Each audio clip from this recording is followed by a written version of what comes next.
My dear Joy TV family, viewers, and dear brothers and sisters in Christ, warm greetings in Jesus' most precious name. எனது அருமையான Joy TV குடும்பத்தாரே, நேயர்களே, அன்பு சகோதர சகோதரிகளே, இயேசு கிறிஸ்துவின் விலையேற பெற்ற நாமத்தில் உங்களை வாழ்த்துகிறேன். And it's a great joy once again for me to bring God's word through this wonderful program, Miracle Evening.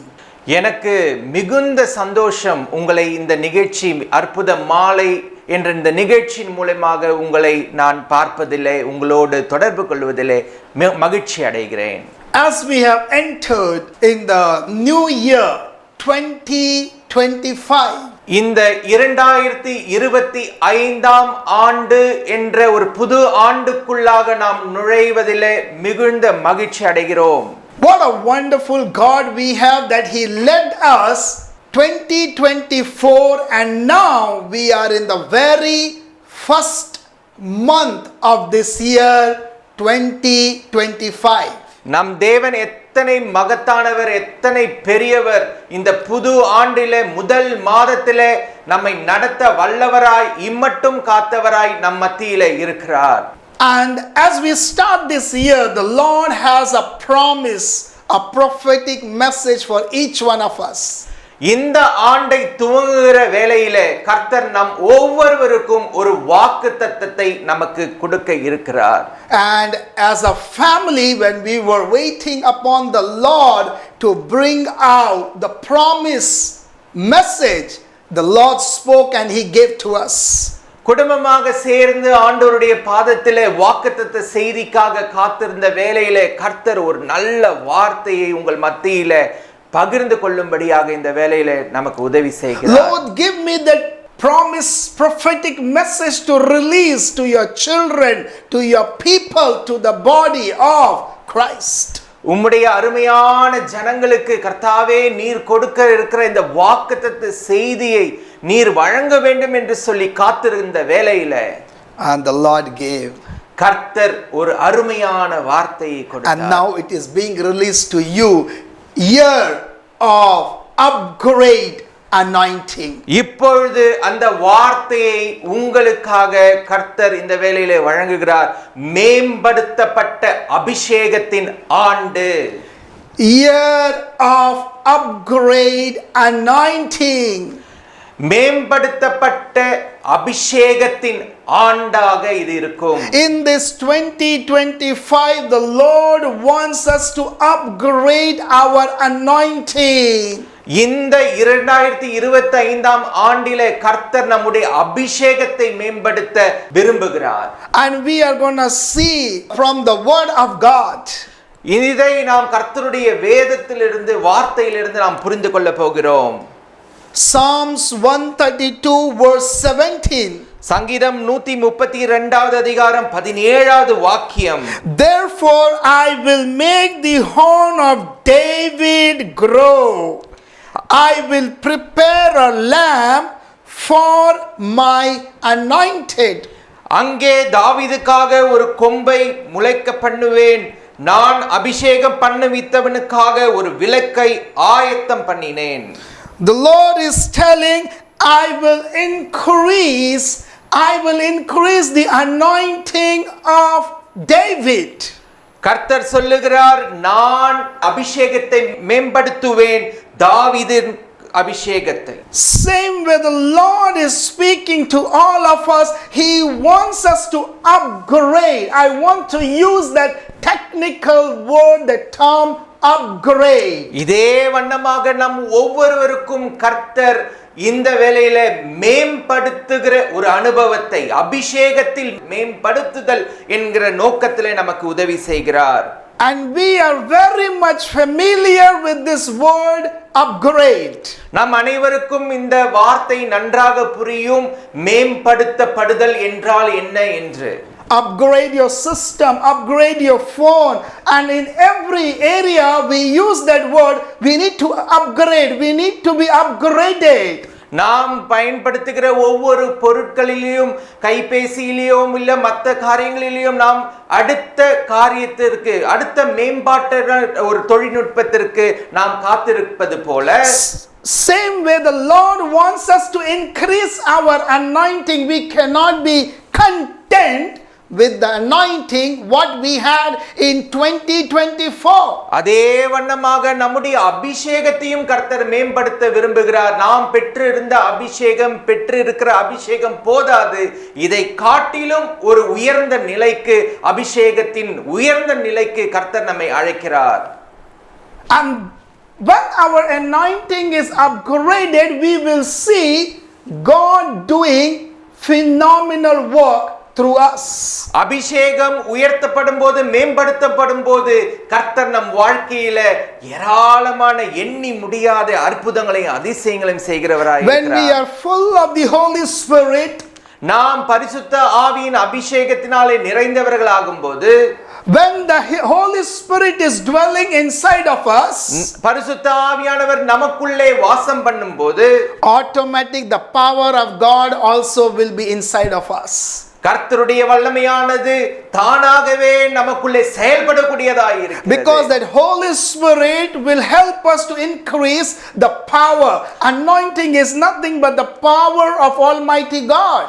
ஏனென்றால் பரிசுத்த ஆவியானவருடைய அபிஷேகம் தேவனுடைய வல்லமையை நமக்குள்ளே கூட்டக்கூடியதாய் இருக்கிறது. That is why it says in Acts chapter 10 verse 38 that God anointed Jesus of Nazareth with the Holy Spirit and with the power.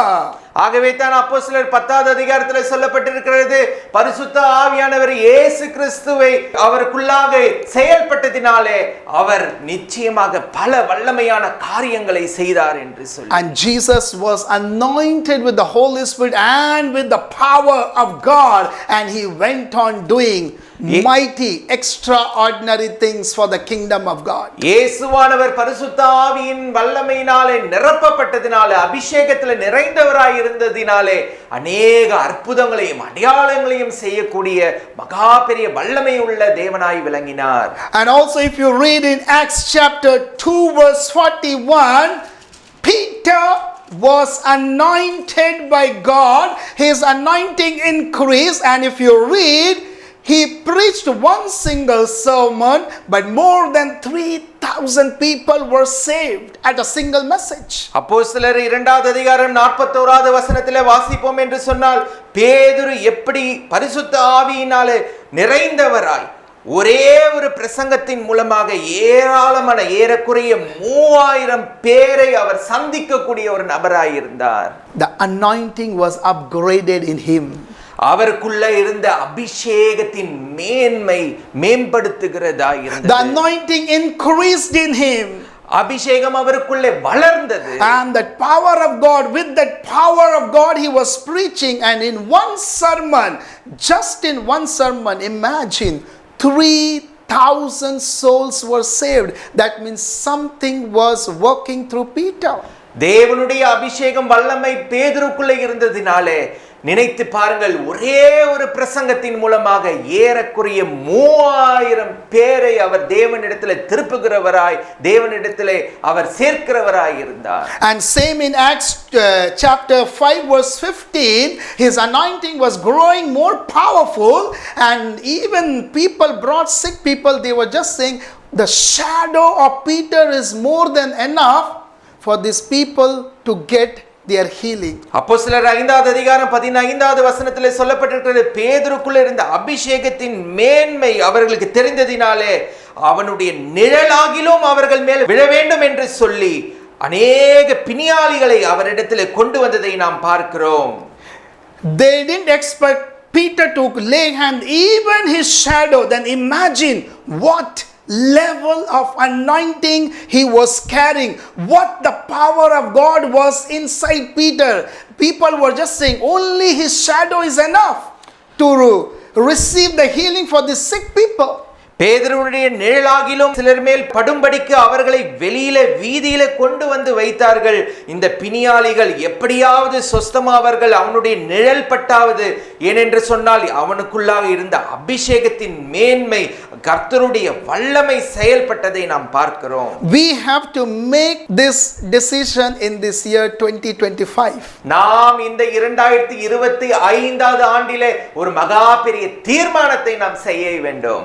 No matter you may be a believer, நீங்கள் விசுவாசியாக இருக்கலாம், you may be a servant of God, நீங்கள் ஊழியராக இருக்கலாம், you may be a Sunday going a believer or church, நீங்கள் ஞாயிற்றுக்கிழமை தோறும் ஆலயத்துக்கு செல்லுகிற நபராக இருக்கலாம். but it is applicable to all of us that we need to upgrade our anointing, we need to extend our anointing, we need to go to the next level of our anointing where God can do great and mighty things. நீங்கள் யாரா வேணாலும் இருக்கலாம், ஆனால் இந்த 2025 ஆண்டிலே கர்த்தர் உங்களுக்கு ஒரு மேம்படுத்தப்பட்ட சிறந்த அபிஷேகத்தின் ஆண்டாக இந்த ஆண்டு அமைய வேண்டும் என்று விரும்புகிறார்.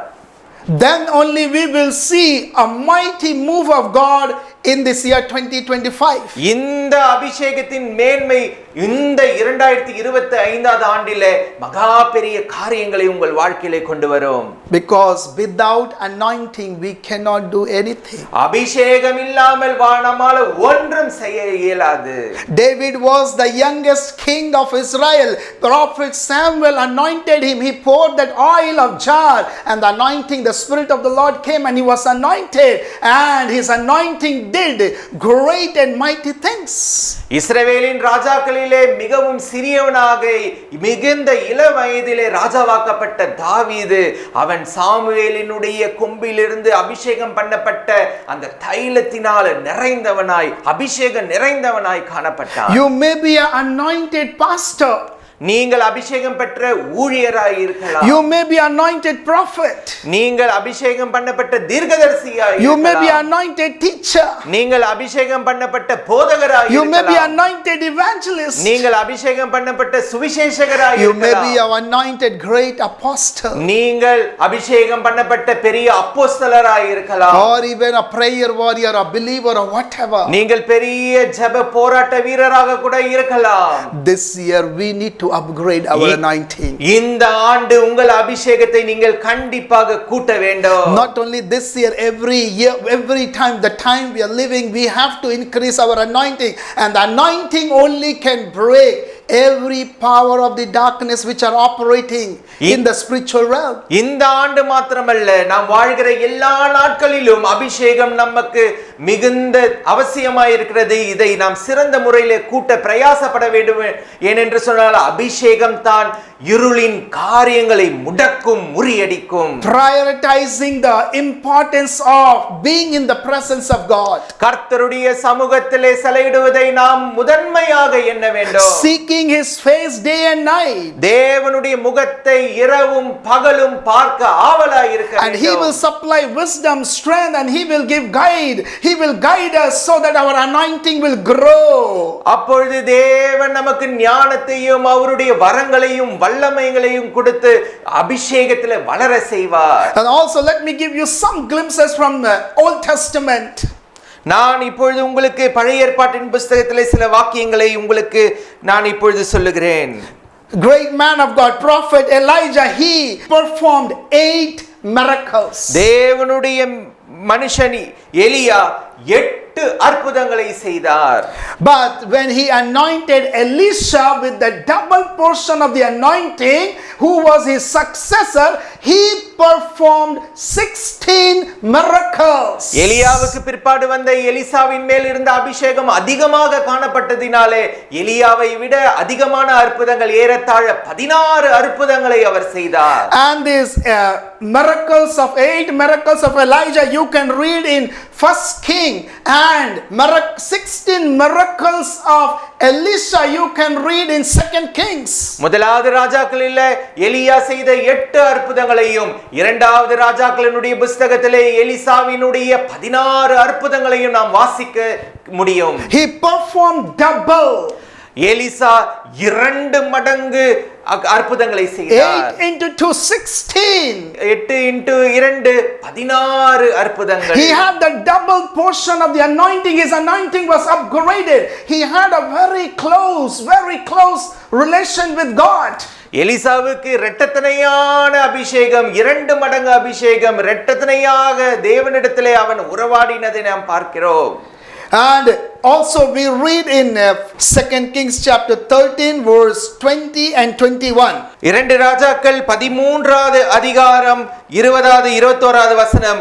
எலிசா மரணம் அடைந்தான், அவனை அடக்கம் பண்ணினார்கள். மறு வருஷத்திலே மோவாபின் தண்டுகள் தேசத்திலே வந்தது. அப்பொழுது அவர்கள் ஒரு மனுஷனை அடக்கம் பண்ண போகையில் அந்த தண்டு கண்ட அந்த மனுஷனை எலிசாவின் கல்லறையில் போட்டார்கள். Then Elisha died and they buried him, and the raiding bands from Moab invaded the land in the spring of the year. And the verse 21, so it was as they were burying a man that suddenly they spied a band of, and when the man was let down and touched the bones of Elisha, he revived and he stood on his feet. 2 ராஜாக்கள் 13:21 இப்படியாய் சொல்கிறது. ஒரு மனுஷனை அடக்கம் பண்ண போகையில் அந்த தண்டை கண்டு அந்த மனுஷனை எலிசாவின் கல்லறையிலே போட்டார்கள். அந்த மனுஷனின் பிரேதம் அதில் விழுந்து எலிசாவின் எலும்புகள் மேல் பட்டபோது அந்த மனுஷன் உயிரடைந்து தன் கால்களை ஊன்றி எழுந்தான். Elijah's mantle was passed on to Elisha. எலியாவின் அபிஷேகம் எலிசாவின் மேல் விழுந்தது. And that is why he performed 8 miracles. Elisha performed 16 miracles. எலியாவின் சால்வை எலிசாவின் மேல் விழுந்ததினாலே 8 அற்புதங்கள் 16 அற்புதங்களாய் மாறினது. And the time came, Elisha became sick and he died. And another side, they were bringing another dead man to bury there. காலம் முடிவடைந்து Elisha மரணம் அடைந்த பின்பு ஒரு செத்த மனிதனை அந்த இடத்துல புதைக்கும்படியாக அடக்கம் பண்ணும்படியாக கொண்டு வருகிறார். They were trying to put that man in the tomb of Elisha. இந்த செத்த பிரேதத்தை இந்த எலிசாவினுடைய கல்லறையிலே அவர்கள் போட வந்தார்கள். And when they started putting him down, the moment this dead man's body touched the bones of Elisha, it revived, it bounced back, it came back to life. Such an anointing was working even through the tomb of Elisha when he is dead. இந்த கல்லறையிலே இந்த பிரேதத்தை அடக்கம் பண்ணுகிற வேளையிலே எலிசாவின் எலும்புகளின் மேல அவனுடைய பிரேதம் பட்டபோது திடீரென்று ஒரு காரியம் நடந்தது. அந்த மனுஷன் உயிரடைந்து அப்படியே எழுந்து நிற்பதை நாம் பார்க்கிறோம்.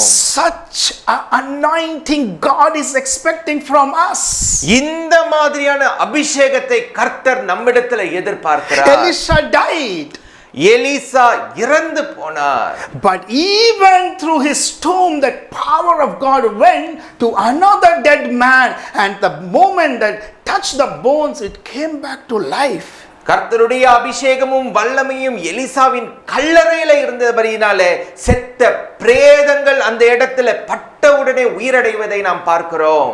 Such an anointing we need to carry, such a legacy we need to carry.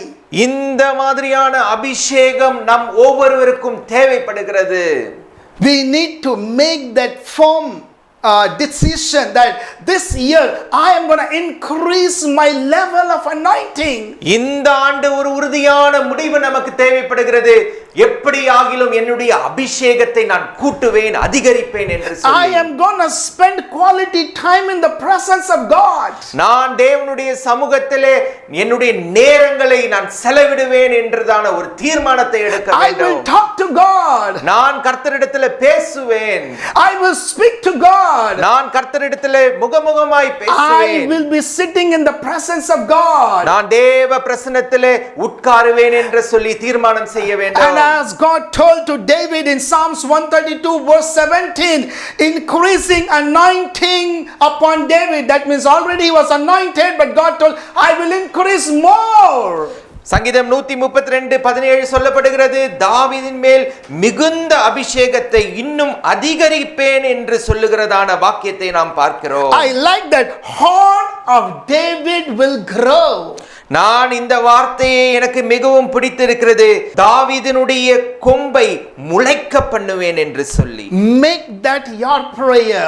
இந்த வார்த்தை உங்களுடைய ஜெபமாக மாற வேண்டும். In front of David put your name. இந்த தாவீதின் பேரிடத்திலே உங்கள் பேரை நீங்கள் எழுதி வையுங்கள். I will put my name. நான் என்னுடைய பேரை இங்கே எழுதி வைப்பேன். And we all will put our name and say, my horn will grow. Daniel's horn will grow. My anointing will grow. நாம் அனைவரும் நம்முடைய பேரை இந்த இடத்துல எழுதி வைத்து, என்னுடைய கொம்பு முளைக்கும், என்னுடைய கொம்பு உயரும், என்னுடைய கொம்பை கர்த்தர் உயர்த்துவார், முளைக்க பண்ணுவார் என்று சொல்லி. We need to cultivate that habit to get connected with God, having intimacy with God. இந்த குணாதிசயத்தை நாம் வளர்க்க வேண்டும். கர்த்தரிடத்திலே நான் நெருங்கி பழகுவேன், நெருங்கி பேசுவேன், இன்னும் நேரத்தை செலவு செய்வேன் என்று சொல்லி. We know every month or maybe every some days gadgets gets upgraded, system gets upgraded, government system gets upgraded, everything gets upgraded within a fraction of time. இந்த உலகத்திலே अनेक காரியங்கள் மேம்படுத்தப்படுகிறது, தொழில்நுட்பங்கள் மேன்மைப்படுத்தப்படுகிறது, நம் கையில் இருக்கிற மொபைல் போன்கள் மேன்மைப்படுத்தப்படுகிறது.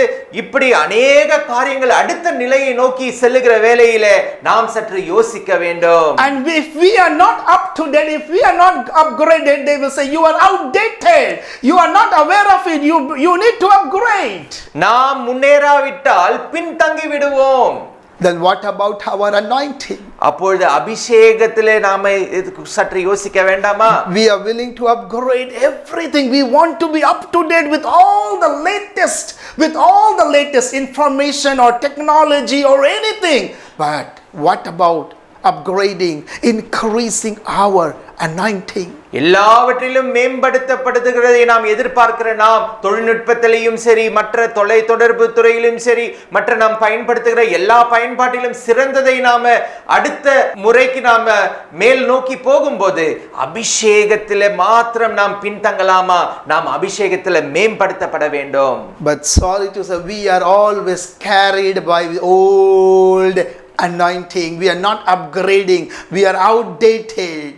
பழைய அபிஷேகத்தை மாத்திரம் எனக்கு போதும் என்று சொன்னால் நாம் பின்தங்கி விடுவோம். புது அபிஷேகத்துக்காக, உயர்ந்த அபிஷேகத்துக்காக, மேம்படுத்த அபிஷேகத்துக்காக நாம் நோக்கி நாம் முன்னேறி செல்ல வேண்டும். My dear brothers and sisters in Christ, எனக்கு அருமையான சகோதர சகோதரிகளே, and all the fivefold ministers of God, எல்லா தேவனுடைய ஊழியக்காரர்களே, the fivefold ministers of God, 5 ஊழியங்களின் ஊழியக்காரர்களே, let's make this commitment. இந்த ஒரு தீர்மானத்தை நாம் எடுக்க வேண்டும். Let's make this decision as we are in the very first month of this year 2025 January. நாம் மிகுந்த ஒரு முக்கியமான காலத்தில் இருக்கிறோம். இந்த முதல் மாதம், இந்த 2025வது ஆண்டின் முதல் மாதத்திலே நாம் Another 11 months are ahead of us. இன்னும் 11 மாதங்கள் நமக்கு முன்பதாக இருக்கிறது. Let's cry out and say, Lord, help me, help us to upgrade my anointing. No more I want to be outdated. Upgrade me, increase, let my horn grow.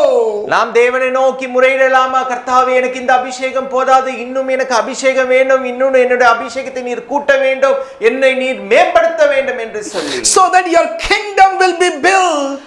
தேவனுடைய ராஜ்யத்தை நாம் இந்த உலகத்திலே கட்ட வேண்டும். So that with that high level of anointing, with the increased anointing, we will be able to bring the walls of Jericho fall flat down. மேம்படுத்த அபிஷேகத்தின் மூலமாக இன்னும் அநேக அற்புதங்களை, அடையாளங்களையும், எரிகோ போன்ற பெரிய கோட்டைகளை உடைக்கக்கூடிய அற்புதங்களை நாம் செய்ய வேண்டும். We will be able to bring dark forces of this world to the ground. இருளின் காரியங்களை நாம் நொறுக்கி இந்த உலகத்தினுடைய பாதாளத்திலே தள்ளக்கூடியவர்களாய் இருக்க வேண்டும். Only anointing of the God can break the yoke of the enemy. தேவனுடைய அபிஷேகம் மாத்திரமே சத்துருவினுடைய கட்டுகளை, நுகங்களை முறியடிக்கக்கூடிய சக்தி படைத்ததாக இருக்கிறது. And we saw Peter's shadow, Peter's anointing. We saw Jesus was anointed. We saw King David was anointed. பேதுருனுடைய அபிஷேகத்தை குறித்து நாம் பார்த்தோம். அவனுடைய நிழலிலே வல்லமை இருந்தது. இயேசுவினுடைய அபிஷேகத்தை பார்த்தோம். தாவீதினுடைய அபிஷேகத்தை பார்த்தோம். Elijah was anointed. எலியா அபிஷேகம் பண்ணப்பட்டவராய் And then Elisha. எலிசாவும் அபிஷேகம் பண்ணப்பட்டவர். Even he died. அவர்கள் மரித்தாலும் Tomb of Elisha was still speaking. The resurrected power of God was still flowing from the tomb of Elisha.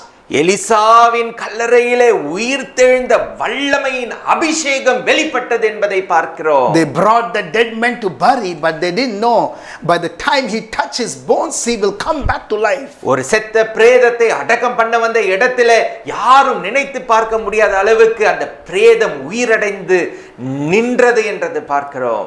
That level of anointing God is expecting us to increase. இந்த மாதிரியான அபிஷேகத்தை கர்த்தர் கூட்ட விரும்புகிறார். அவர் மேம்படுத்த விரும்புகிறார். We can tell to God, Lord, help me, forgive me not to be satisfied, not to be limited with the old anointing of 2024. கர்த்தரை நோக்கி நாம் சொல்லலாம், கர்த்தாவே இந்த அபிஷேகம் எனக்கு போதாது, இந்த அபிஷேகத்தில் நான் நின்று விடக்கூடாது, எனக்கு இன்னும் அதிகமான அபிஷேகத்தை இந்த ஆண்டு நீர் கொடுக்க வேண்டும் என்று சொல்லி, especially as we those who are in ministry, குறிப்பாக ஊழியத்திலே நீங்கள் இருப்பீர்கள் என்று சொன்னால், we know what the anointing means. அபிஷேகம் என்றால் என்ன என்பது உங்களுக்கு நன்றாக புரியும். We know what the power of God means. கர்த்தருடைய வல்லமை என்றால் என்ன என்பது உங்களுக்கு புரியும். We those who are in ministry in different fivefold ministries, ஊழியத்திலே இருப்பவர்கள் 5 விதமான ஊழியங்களிலே ஈடுபட்டு இருப்பவர்களுக்கு தெரியும் தேவனுடைய அபிஷேகம் என்றால் என்ன என்று சொல்லி. we cannot move with the old anointing in this new year. இந்த புது வருடத்திலே பழைய அபிஷேகத்தோடு நாம் நுழைய இயலாது. Otherwise we cannot fight against the enemy. இல்லை என்று சொன்னால் நாம் சத்துருவை ஜெயிக்க இயலாது. Lord, help all of us to upgrade our anointing in this year 2025. கர்த்தாவே இந்த புது ஆண்டிலே 2025 எங்களுடைய அபிஷேகத்தை நீர் புதுப்பிப்பீராக. Let it increase, let it grow. இதை நீர் உயர்த்த வேண்டும், அதிகரிக்க வேண்டும், இதை மேம்படுத்துமாறு நாங்கள் கேட்கிறோம். And we will be able to establish your kingdom in this perilous times. ஆகவே இந்த கடைசி காலத்திலே நாங்கள் உங்களுடைய தேவனுடைய ராஜ்யத்தை ஸ்தாபிக்கிறவர்களாக காணப்படும்படியாக. Thank you, Holy Spirit. Bless all those who are connected, those who are watching this program, Miracle Evening. நன்றி பரிசுத்த ஆவியானவரே, இந்த அற்புத மாலை நிகழ்ச்சி மூலமாக நீர் செயல்பட்டு கொண்டிருக்கிறீர். இந்த நேயர்களை நீர் ஆசீர்வதிக்கும்படியாக நாங்கள் ஜெபிக்கிறோம். Give you all the glory and the honor. உமக்கே எல்லா துதியும் கனமும் மகிமையும் செலுத்துகிறோம். In Jesus' most precious name I pray. இயேசுவின் விலையேற பெற்ற நாமத்திலே ஜெபிக்கிறேன். Amen. Amen.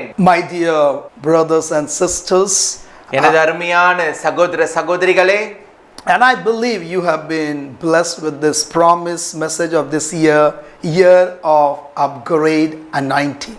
இந்த புது வருடத்தின் இந்த தீர்க்கதரிசன செய்தியானது மேம்படுத்தப்பட்ட அபிஷேகத்தின் ஆண்டாக இது அமையும் என்று விரும்புகிறேன். And the special greetings from our family and from End Time Prophetic Ministries, Chennai, Tamil Nadu, India. என்னுடைய குடும்பத்தின் சார்பாகவும் End Time Ministries என்ற ஊழியத்தின் சார்பாகவும் இந்தியாவிலிருந்து உங்களுக்கு நான் வாழ்த்துதலை தெரிவித்துக் கொள்கிறேன். I am excited to share with you that this year we are able to launch our website. இந்த ஆண்டு நம்முடைய வெப்சைட்டை துவங்கும்படியாக தேவன் உதவி செய்தார். God has helped to launch a website for End Time Prophetic Ministries. கடைசி கால தீர்க்கதரிசன ஊழியங்கள் சார்பாக ஒரு வெப்சைட்டை துவங்கும்படியாக இந்த ஆண்டு கர்த்தர் நமக்கு உதவி செய்திருக்கிறார். So you can go to Google and you can type www.prophetdanielbennett.org. கூகுளில் சென்று நீங்கள் www.prophetdanielbennett.org என்று டைப் செய்தீர்கள் என்று சொன்னால், and as you type, the website will be appear to you. இதை டைப் செய்தவுடன் நம்முடைய கடைசி கால தீர்க்கதரிசன ஊழியங்களின் வெப்சைட் டீடைல்ஸ் உங்களுக்கு வரும். Because this is our desire to bringing the revival to the nations. தேசங்களுக்கு எழுப்புதலை கொண்டு வர வேண்டும் என்பது நமது வாஞ்சை. So, and you will be connected with us through this website. All our details, what our meetings, everything up to date will be updated in the website. உழைத்து உண்டான அனைத்து செய்திகளையும் விவரங்களையும் இந்த வெப்சைட்டிலே நீங்கள் அனைத்தையும் பார்க்க முடியும், தெரிந்து கொள்ளலாம். And you can share our website with your friends and with your relatives and families. உங்களுடைய நண்பர்கள், தெரிந்தவர்கள், உறவினர் யாவருக்கும் இந்த வெப்சைட்டை குறித்து நீங்கள் தெரியப்படுத்துங்கள். So may the Lord bless you, your family and your ministry in this wonderful year of 2025. உங்கள் அனைவரையும், உங்கள் குடும்பத்தையும், ஊழியங்களையும் கர்த்தர் இந்த புது ஆண்டிலே 2025வது ஆண்டிலே ஆசீர்வதிப்பாராக. God bless you. கர்த்தர் உங்களை ஆசீர்வதிப்பார். உங்களது ஜெப தேவைகளுக்காக 934233 என்ற எண்ணை தொடர்பு கொள்ளலாம். தேவன் தாமே உங்களை ஆசீர்வதிப்பாராக.